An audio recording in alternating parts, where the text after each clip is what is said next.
Então, vamos começar novamente aqui. Beleza. Tudo começou quando eu tinha 12 anos e morava aqui em Divinópolis. Agora, voltei a morar aqui, na terra das minhas origens. E, um belo dia, eu fui a uma livraria aqui, chamada Frei Orlando, e peguei um dos livros.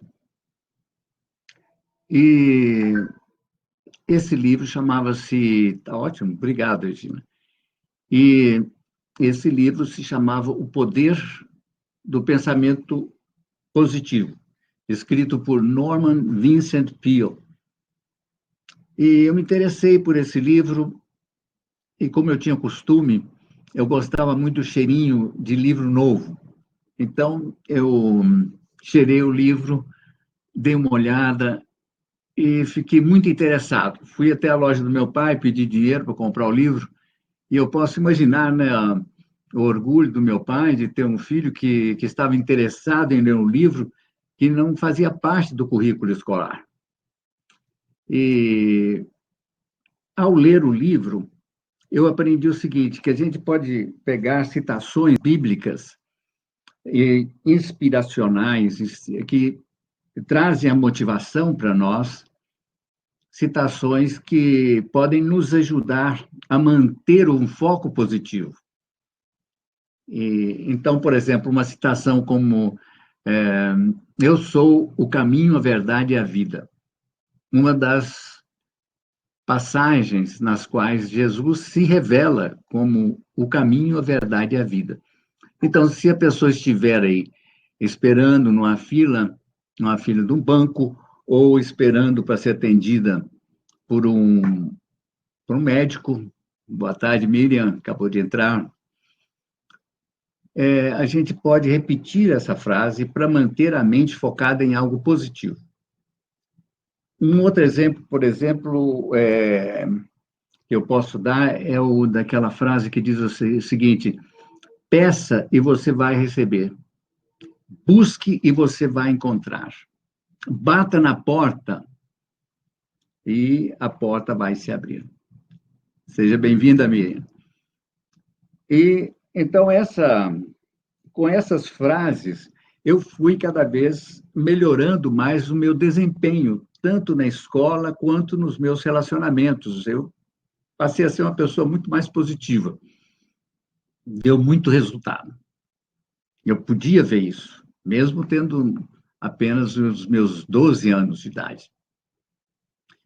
E, para melhorar mais ainda a minha atitude, um belo dia eu cheguei em casa e vi em cima da minha cama uma coleção de livros. Era capa azul, mais ou menos da cor desse paletó, escrita com letras douradas, O Tesouro da Juventude. 18 volumes, e eu fiquei super feliz. Uma enciclopédia que meu pai tinha colocado ali em cima da minha cama, e comecei, então, a ler e pesquisar aquela enciclopédia. Imagine, Divinópolis, naquela época, tinha uns 30 mil habitantes, hoje tem 220 mil. E eu me interessei por aquele livro que falava sobre diversos assuntos. Mas o tema que mais me interessou foi aquele que era abordado numa parte do livro chamada Homens e Mulheres Célebres. E aí eu vi a história do Thomas Edison, aquele inventor da lâmpada, do Henry Ford, o inventor do carro, do Oswaldo Cruz, um grande médico, do Santos Dumont. E eu comecei a pensar assim, será que um dia eu serei igual a eles? Esse era um pensamento meu de criança. Será como que essas pessoas adquiriram essa genialidade? E eu pensei assim, se fosse alguma coisa hereditária, eu teria poucas chances de ser como eles, porque o meu pai tinha pouca educação formal, O meu avô, por parte de mãe, o Rashid Suki, ele era analfabeto, tanto em árabe, ele veio do Líbano, quanto em português. Eu pensei assim, puxa, se for depender de hereditariedade, eu tenho poucas chances. Então, eu pensava assim, será que a genialidade é algo que a gente pode almejar e pode conquistar? E passou, eu tive essa intuição, eu tive esse questionamento, mas os anos passaram, eu me formei em engenharia elétrica pela Universidade Federal de Minas Gerais, trabalhei 2 anos, ganhei uma bolsa para estudar nos Estados Unidos, fiz um mestrado em relações internacionais e depois fiz um doutorado em comunicação de massa pela Universidade de Ohio e lecionei na Universidade do Estado de Nova York, na Universidade de Geneseo. A Miriam está falando que eu sou um gênio. Obrigado. Obrigado, Miriam. E aí, nessa universidade, Geneseo, eu fiz uma coisa que era algo assim inexplicável, porque eu fui designado para dar aula de script writing, quer dizer, roteirização. Então, eu acabei ensinando inglês para os americanos, dentro dessa universidade, da State University of New York, em Geneseo. E eu pensei assim, isso é a ousadia da ignorância, querer ensinar uma língua que não é a minha, lá no país deles. E, graças a Deus, fui tão bem sucedido que, depois de 2 anos, eu ganhei uma bolsa Fulbright, para vir ao Brasil fazer uma pesquisa no Brasil. E essa pesquisa era justamente aqui no Departamento de Administração da Universidade Federal de Minas Gerais.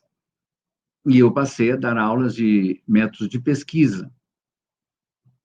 E eu tive novamente aquela intuição, como estava num departamento de administração, de fazer uma pesquisa sobre os fatores do sucesso empresarial, da liderança, da genialidade empresarial. E ganhei novamente uma bolsa para ir para a Universidade de Denver. Que bom, que o som está ótimo, obrigado. E aí, na Universidade de Denver, eu fui desenvolver essa pesquisa sobre os fatores da genialidade e da liderança. Então, voltou aquela pergunta que eu tinha feito quando eu tinha 12 anos, aqui em Divinópolis. O meu querido sobrinho, Dudu, está aí. Hello, muito bem, obrigado. Seja bem-vindo.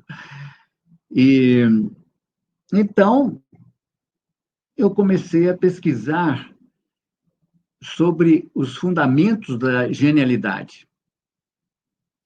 E eu entrei em contato com a pesquisa de Marian Diamond. E a Marian Diamond, ela fazia pesquisas com ratos de laboratório e colocava alguns ratinhos num ambiente altamente estimulante, no qual ela conversava com os ratinhos, tinha música, tinha brinquedos, rodas dentadas, e um outro grupo de ratinhos no qual ela não estimulava. Eram pouco estimulados, era só dar comida para eles, mas não conversava com eles, não colocava música, não tinha essas rodas dentadas, brinquedinhos para os ratinhos. E depois que eles morriam, ela comparava os cérebros dos ratos altamente estimulados com o cérebro daqueles ratinhos que tinham pouca estimulação. E o que foi que a doutora Marian Diamond descobriu? Que esses ratinhos mais estimulados, eles desenvolviam mais conexões neurais. Muito interessante isso, né? E não só isso, eles viviam mais tempo do que aqueles que eram menos estimulados. Então, ela passou a estudar cérebros humanos e recebeu do Thomas Harvey, que era o médico do Einstein, umas lâminas com fatias do cérebro do Einstein, porque ele tinha pesquisado durante várias décadas para ver se havia uma diferença entre o cérebro do Einstein, reconhecidamente gênio, e o cérebro de uma pessoa comum, e não tinha encontrado diferença substancial. O número de neurônios era aproximadamente o mesmo. Então, a doutora Marian Diamond, ela não focou no número de neurônios. A Miriam está no Canadá, olha, aplicando o que aprendeu comigo. Muito obrigado, Miriam. Seja bem-vinda aí, beleza? E, então, essas lâminas, ela foi estudar as lâminas, mas não estava observando a quantidade de neurônios, mas sim a ligação, as ligações neurais, que ela tinha visto nos ratinhos, e aqueles mais estimulados tinham mais ligações neurais. Então, ela descobriu realmente que o cérebro do Einstein tinha muito mais ligações neurais que o cérebro de uma pessoa comum. Aí, então, eu comecei a ver que, e a tese da doutora Marian Diamond é essa aqui, o cérebro, ele se desenvolve com a estimulação. Então, quanto mais você estimula o cérebro de uma pessoa, mais ele se desenvolve. E isso, então, devo muito aos meus pais, porque eles sempre me estimularam muito a estudar, a ler. Então, tudo aquilo que eu precisava em termos de livros, de se precisasse fazer alguma viagem, de estudos, eles me estimulavam a fazer. Então, você que já tem filhos, deve estimular os seus filhos com músicas, com brincadeiras, até o próprio paladar, ele estimula o cérebro com sabores diferentes, aromas diferentes. Então, o nosso cérebro, ele é muito sensível à estimulação. E nós precisamos dessa estimulação. E é justamente isso que os grandes líderes têm. Eles têm um estímulo, e não só um estímulo externo, mas um estímulo interno, aquilo que eu chamo de iniciativa. Então, essa iniciativa, começar alguma coisa. E quando eu fui fazer essa pesquisa sobre a genialidade, sobre a liderança, na Universidade de Denver, eu escolhi algumas pessoas que eu considerava geniais naquela época. Na parte da informática, eu estudei o Bill Gates. Na parte do entretenimento, seja bem-vinda, Rosli. Isso é verdade. Estímulo faz aprender a criar rotinas. Prova disso, meus 2 filhos devoram livros. Olha que beleza, hein? Eu gosto dessa interação. Muito obrigado por essa dica, minha querida Roseli Moreira. Então, nós estamos falando sobre a estimulação, e os grandes gênios, os grandes líderes, eles têm essa vontade de fazer as coisas. E essa vontade nós chamamos de liderança e de iniciativa. Então, fui estudar o Bill Gates, que é um grande líder da área de informática, estudei o Walt Disney, que é na área de entretenimento, e o Ted Turner, que é na área da comunicação. E o Ted Turner, ele fundou a CNN, essa grande empresa de comunicação global. E eu descobri o seguinte, que eles adquirem certas crenças, eles acreditam em certas coisas, e essas crenças estimulam a genialidade e a liderança. E uma das crenças é esse poder de iniciativa. Eu tenho iniciativa, eu faço acontecer. Eu posso fazer acontecer. E aqui no Brasil, eu estudei a Beth Pimenta, que fundou a Água de Cheiro. E recentemente estive com ela, com a Beth Pimenta, no Hotel Fazenda Capetinga, que é dela, aqui em Itapecerica, aqui perto de Divinópolis.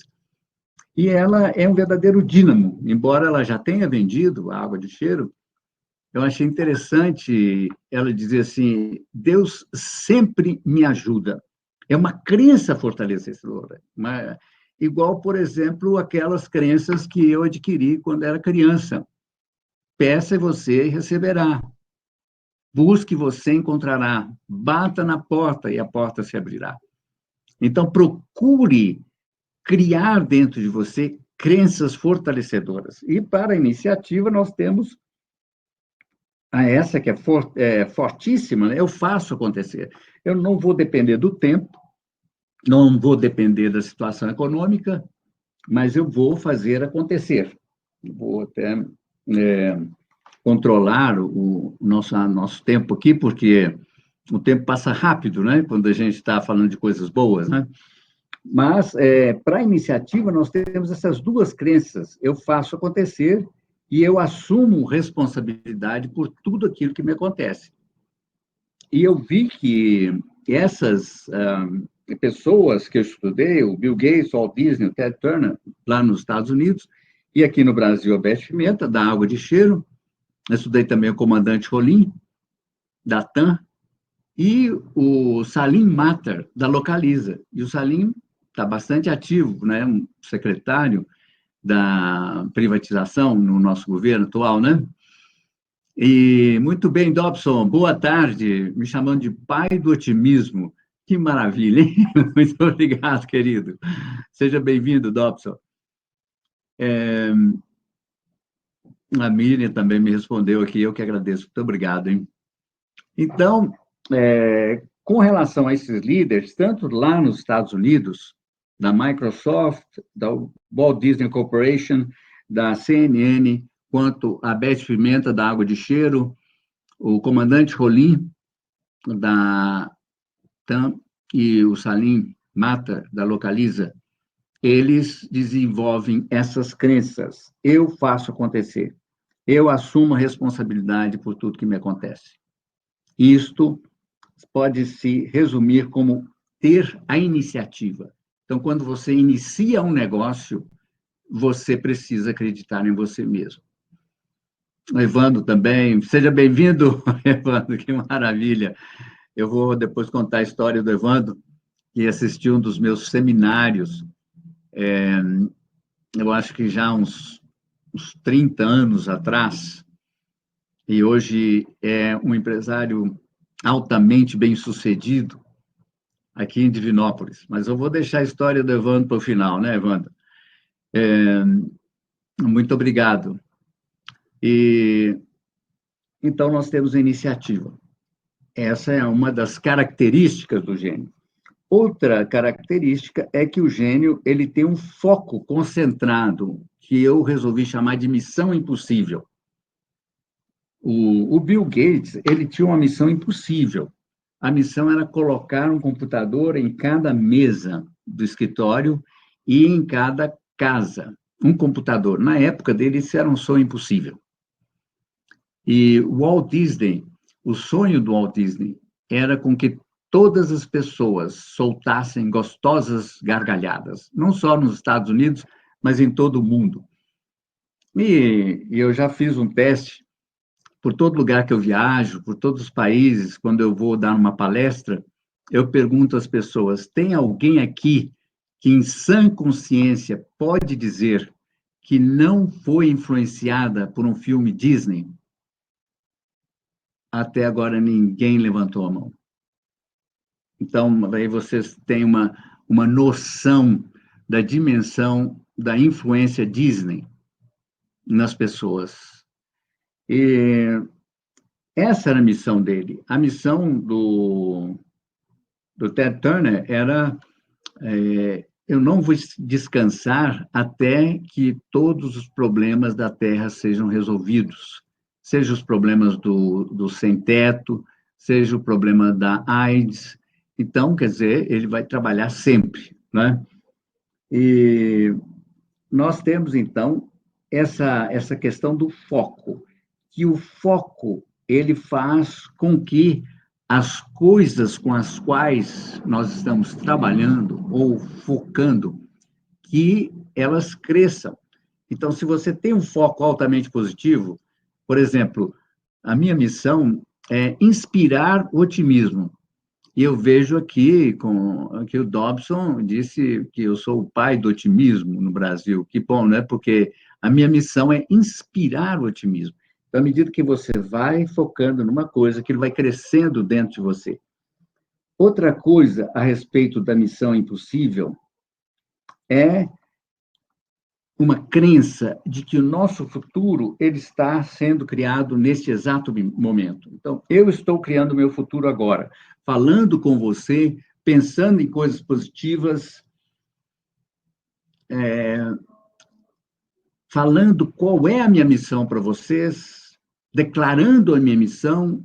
Minha missão é inspirar otimismo. Isso faz com que essa qualidade, que essa crença cresça mais e mais e mais.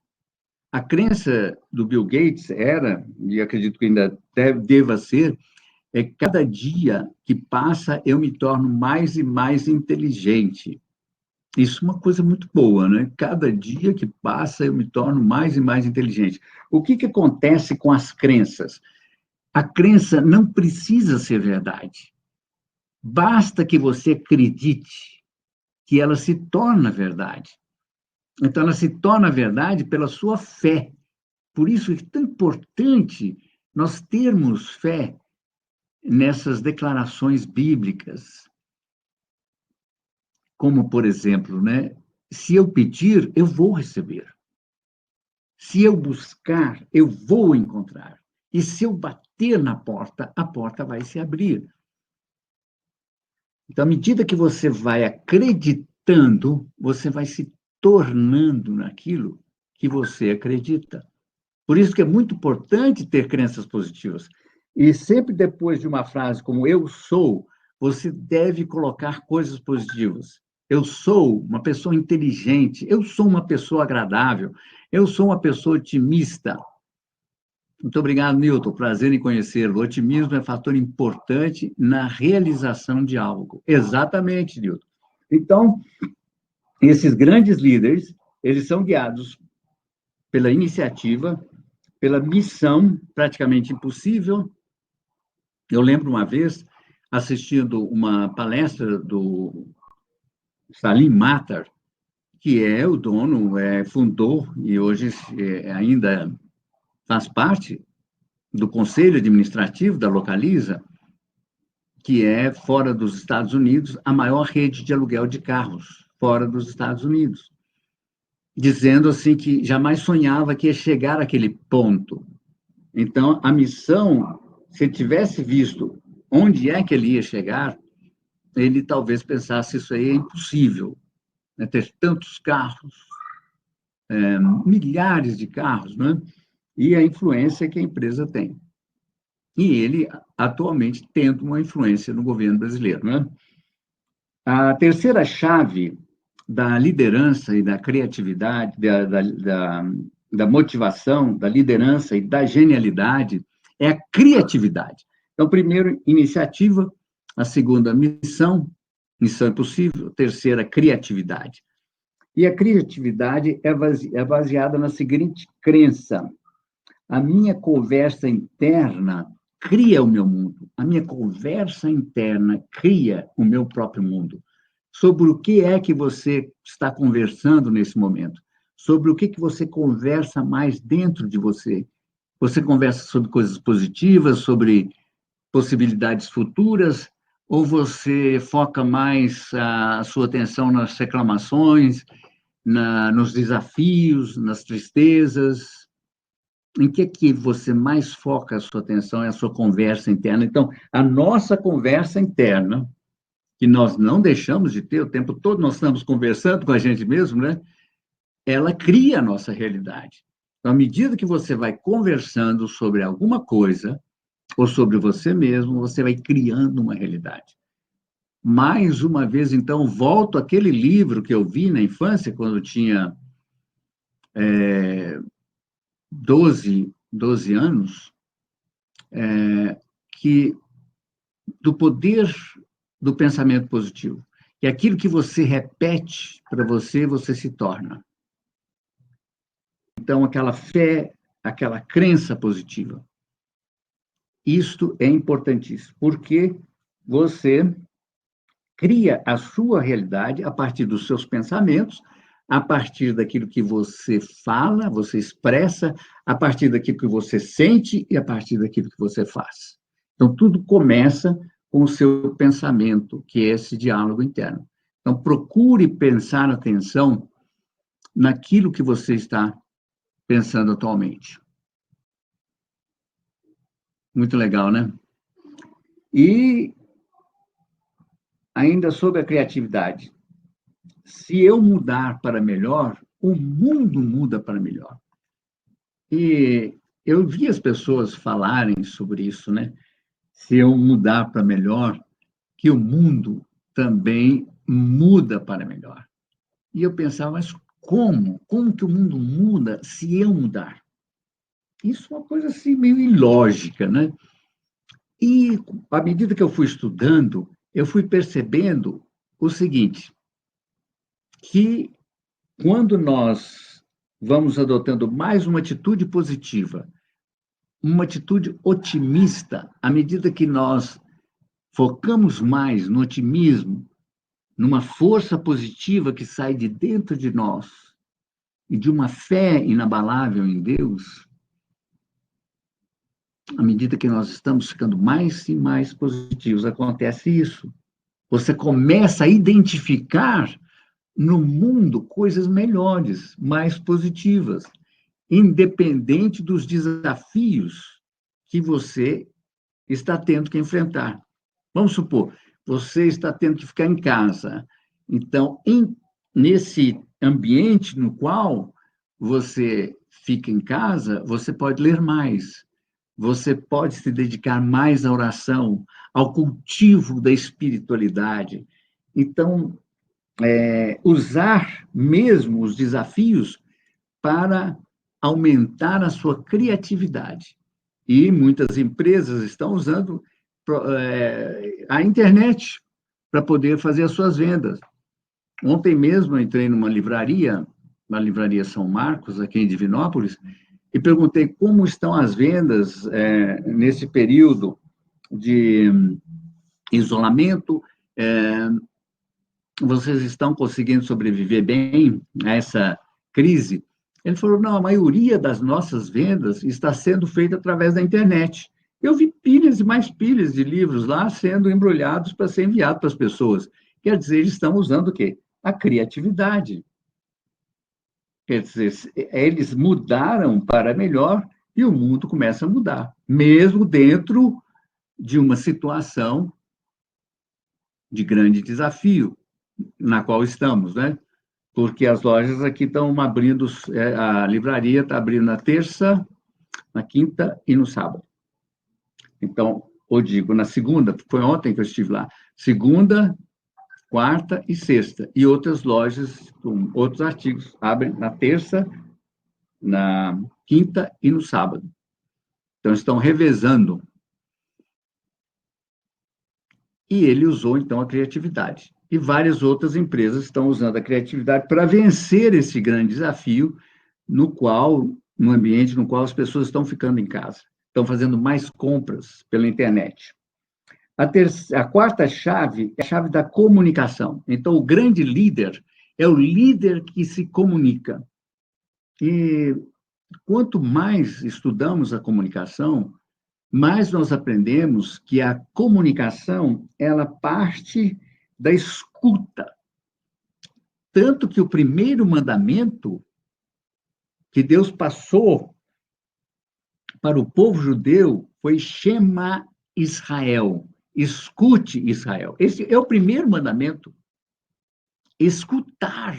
Porque se a pessoa não escutar, quer dizer, se não obedecer, não adianta passar os mandamentos. E não adianta querer se comunicar com alguém que não escuta, que se você não está escutando o que as outras pessoas estão dizendo, para você se comunicar dentro do paradigma delas. Então, existe uma crença aqui, na comunicação, nessa chave da comunicação, que é a seguinte: o significado da comunicação é a resposta que eu obtenho.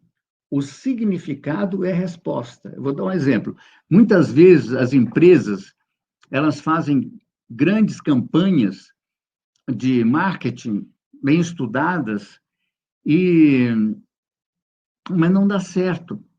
Então, muitas vezes, os especialistas dizem, puxa, o mercado não entendeu. Não é que o mercado não entendeu, é que a mensagem não estava de acordo com o mercado. Nós tivemos aí, talvez, uma escola e uma aula de comunicação, quando um dos nossos líderes foi filmado e se comunicou na linguagem do povo. Então, e houve uma resposta muito forte daquele vídeo que nós vimos do presidente, uma resposta positiva, porque aumentou o apoio para esse comunicador. Por quê? Ele se comunicou na linguagem do povo. Isso chama-se modelagem. Então, houve uma identificação do povo com esse líder. Ele falou a linguagem das pessoas. Então, a resposta foi altamente positiva. Então, quer dizer, a comunicação dele foi positiva, porque ele teve uma resposta positiva. A questão da comunicação é a escuta. Escutar o que as pessoas querem, o que o mercado quer. O líder, ele escuta os seus liderados. Tem uma história muito interessante sobre um jovem que queria saber o que era liderança. E estudou em várias universidades nos Estados Unidos, mas ele não estava ainda satisfeito com as respostas que eles davam. Então, um amigo sugeriu para ele conversar com um guru. E esse jovem, que era um executivo, foi lá conversar com esse guru. E o guru disse para ele assim: eu vou explicar para você o que é a liderança só depois que você trouxer para mim aqui um liderado, uma pessoa que siga você. Aí ele pensou assim: liderado eu tenho vários empregados, tenho pessoas na minha empresa que estão abaixo de mim. Ele falou: não, eu quero que você traga uma pessoa que siga você, que tenha um segmento, para onde quer que você vá, essa pessoa vá também. Passaram-se os anos, ele saiu de lá triste, porque não tinha ninguém que tivesse esse tipo de segmento, de liderado. Passaram-se os anos e ele voltou lá com a filhinha dele, de 3 anos de idade, e disse para o guru: agora sim, agora eu tenho um liderado, uma pessoa que me siga. Ela me segue. Se eu for para a sala, ela segue. Se eu for para o quarto, ela segue. Se eu for para o banheiro, ela está lá também. Então, ele perguntou assim: e por que você acha que ela segue você? Essa é a grande chave da liderança, né?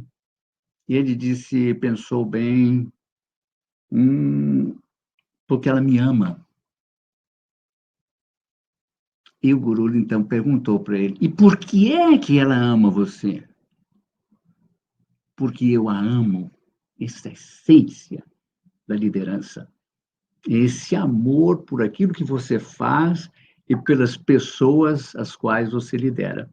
Nós temos grandes líderes aqui, né, no Brasil, grandes empresários, e a liderança não precisa ser só no campo empresarial.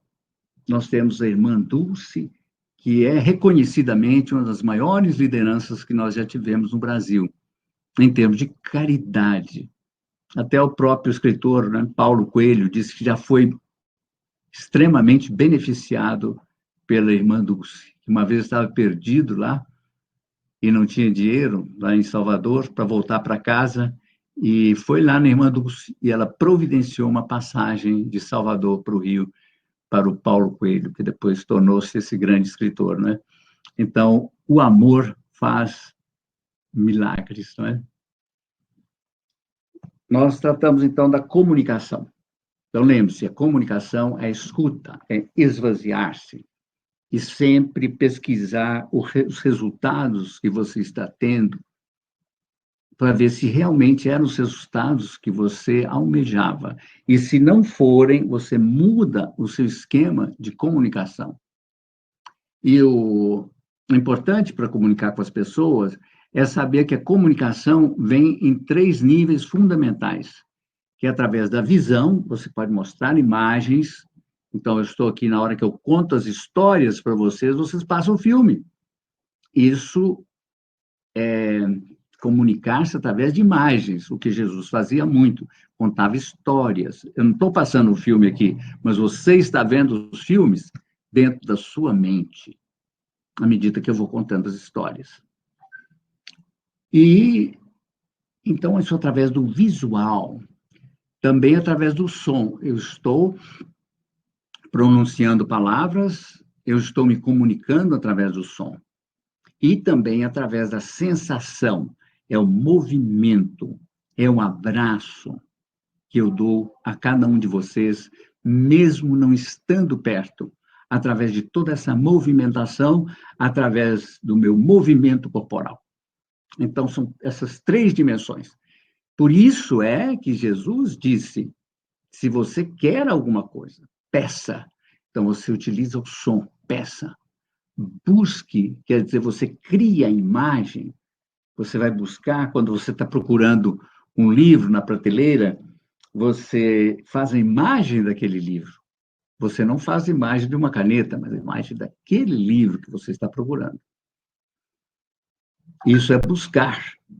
E bata na porta, que a porta vai se abrir. Bater na porta quer dizer você já estar lá antes de chegar. Esses são os 3 níveis em que você consegue se comunicar com as outras pessoas e com você mesmo. José Dinaron, boa tarde. Maria Aparecida, boa tarde. Priscila, fantástico, muito obrigado. Dobson, está aprendendo, né?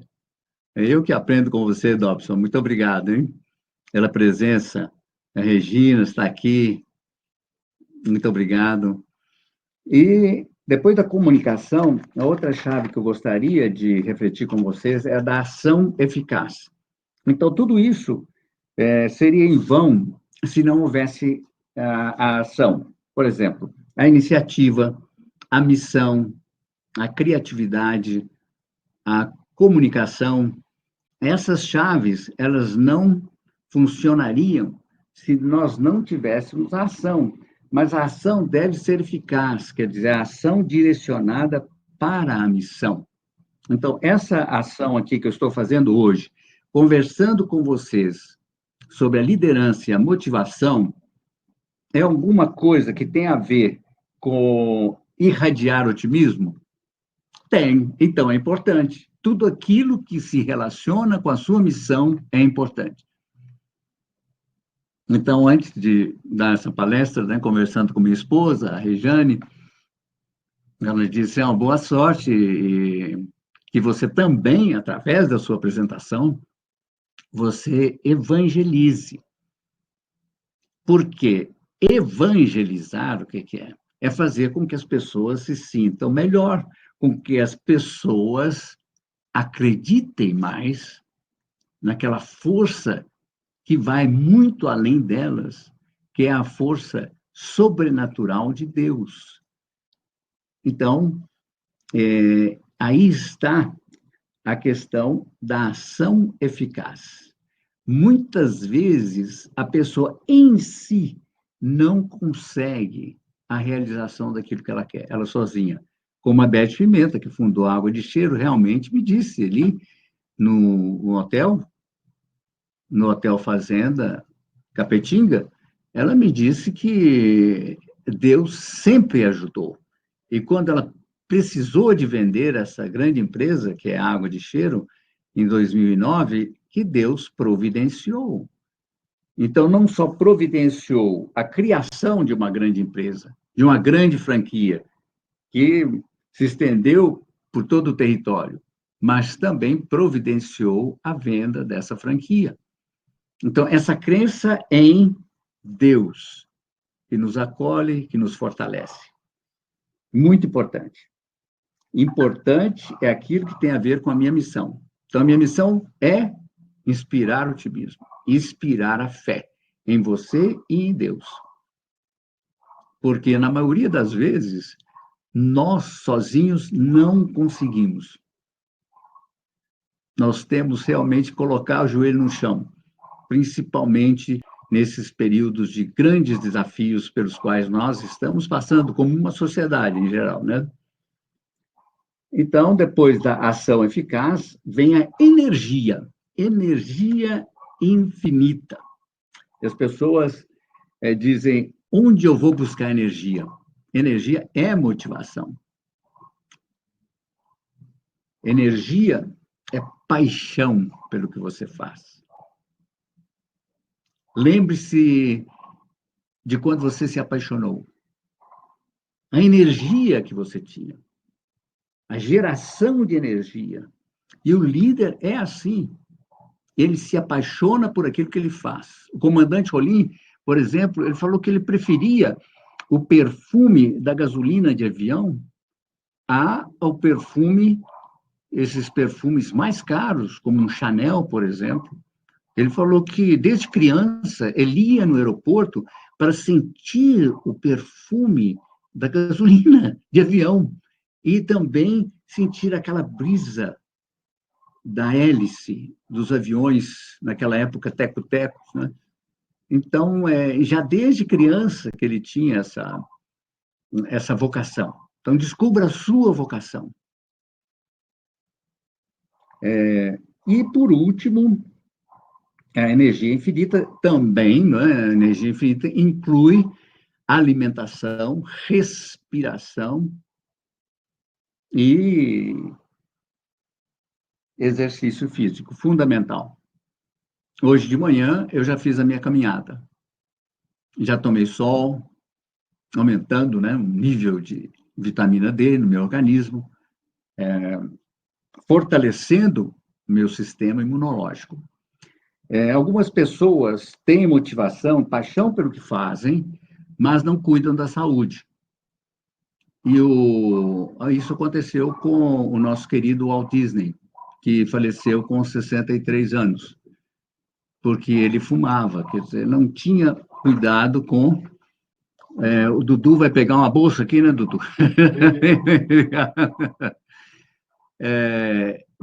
O Dudu, meu sobrinho, inclusive me ajudou aqui com essa instalação dos vídeos e da tecnologia aqui.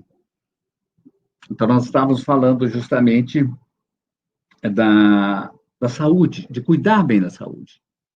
Você pode ser apaixonado pelo seu negócio, mas é importante que você cuide da sua saúde, que é alimentação, respiração, exercício físico. E, por último, a congruência. Eu penso, eu sinto, eu falo e eu faço numa só direção. Isso chama-se congruência. É importante que a congruência é como se fosse a cereja em cima do sorvete. Tantas coisas boas da vida, mas se você não for congruente, você perde a sua força. Se o seu discurso ele não sair do coração, você perde totalmente a congruência. Você já vê, por exemplo, algumas pessoas, quando elas vão falar e elas não têm aquela força de expressão, não tem aquela convicção. Nós vimos recentemente, né, numa declaração de um político, né, de um ministro, né, o ministro da Justiça, o Moro, assim, quando ele foi falar sobre alguma coisa, sobre a sua demissão, ele não estava congruente, né? Até as pessoas que estudaram o discurso dele disseram, mas ele não tinha congruência. Interessante isso, né? Você notou isso também? Então, eu vou resumir aqui. Os grandes líderes, eles têm iniciativa, eles têm uma missão, eles sabem se comunicar bem, eles fazem a coisa um pouco diferente dos outros, quer dizer, criatividade, são criativos, eles têm uma ação que é eficaz, uma ação direcionada pela missão, tem energia que parte tanto da paixão pelo que eles fazem, quanto da alimentação, do exercício físico, da respiração, e são congruentes. Então, eles têm congruência. Eu penso, eu falo e faço na mesma direção. Todas as minhas partes remam na mesma direção. Isso faz com que a pessoa tenha um, um forte senso de liderança. Eduardo Alves, muito obrigado. Muito obrigado, Eduardo. E para finalizar, eu gostaria de contar uma história de um amigo meu, que é justamente o Evandro, que está nos assistindo aqui, né, Evandro? E o Evandro, ele fez um seminário comigo há uns 30 anos atrás, eu acho, né, Evandro? E depois de uns 10 anos que ele tinha feito o seminário, nós encontramos novamente. Durante o seminário, eu pedi às pessoas para escrever uma carta. Escreva uma carta para o seu melhor amigo sobre como você está se sentindo daqui a 6 anos. Você vai escrever essa carta como se você já estivesse lá, contando para o seu amigo as coisas que já tinham acontecido na sua vida. Então, daqui a 6 anos, vamos supor, né, 2020, agora 2026, você se imaginar lá escrevendo uma carta sobre a sua situação, sobre como você estava sentindo, onde você morava, estava morando, quanto você estava ganhando, como você estava de saúde. Interessante isso, né? A carta. E guarda a carta. E depois de 6 anos você vai ler essa carta. Obrigado, Priscila. Nós estamos já, Priscila, lá de Recife, Pernambuco. Que beleza. Então, Evandro escreveu essa carta. E depois de 10 anos eu me encontrei com o Evandro aqui em Divinópolis. E ele disse, olha aqui, naquela carta... Oi, Evandro, que bom que você está assistindo esse vídeo no qual eu estou contando a sua história, o Evandro. Ele disse o seguinte, na carta que eu escrevi naquela época, eu não tinha a mínima condição de ter a casa que eu tenho hoje. E foi e me levou para a casa dele. E disse exatamente como eu tinha descrito há 6 anos atrás, e era completamente impossível, naquela época, daquele seminário que eu assisti com você, lá no Hotel Mercury, em Belo Horizonte, que eu tivesse essa situação hoje de ter esta casa. Casou-se com a Renata e eles têm agora uma rede de lojas de vestuário feminino aqui na cidade. E eu acredito que em pouco tempo vão passar a fundar lojas nas cidades vizinhas, mas já estão preparando uma mega loja. Então, cuidado com seus sonhos, porque eles podem se realizar. Essa é a grande lição que nós podemos aprender com o Evandro. E a loja se chama Dona Flor, a loja do Evandro e da Renata. Um sonho que superou a realidade. Foi mais do que um sonho. Eu agradeço a todos vocês por estarem aqui comigo. Nós já chegamos, então, ao final da nossa palestra, da nossa interação. Eu agradeço e abraço com muita força e otimismo a cada um de vocês. E peço a Deus que guarde cada um de vocês carinhosamente na palma da mão dele. Muito obrigado. Roseli, valeu, top, obrigado, Eduardo, muito bom. Que bom, José Dinaron, obrigada, professor. Estava assistindo também, né, Amanda? Que legal, obrigado, querida. Também eu gostaria de mostrar aqui o livro, a capa do livro, que é sobre liderança e genialidade empresarial. Vocês podem achar no Google. Esse livro, ele está esgotado, mas acha na internet, ainda se acha para comprar. Liderança e Genialidade Empresarial, de Omar Suki. E vocês vão, então, aprofundar mais dentro dessa temática. Muito obrigado.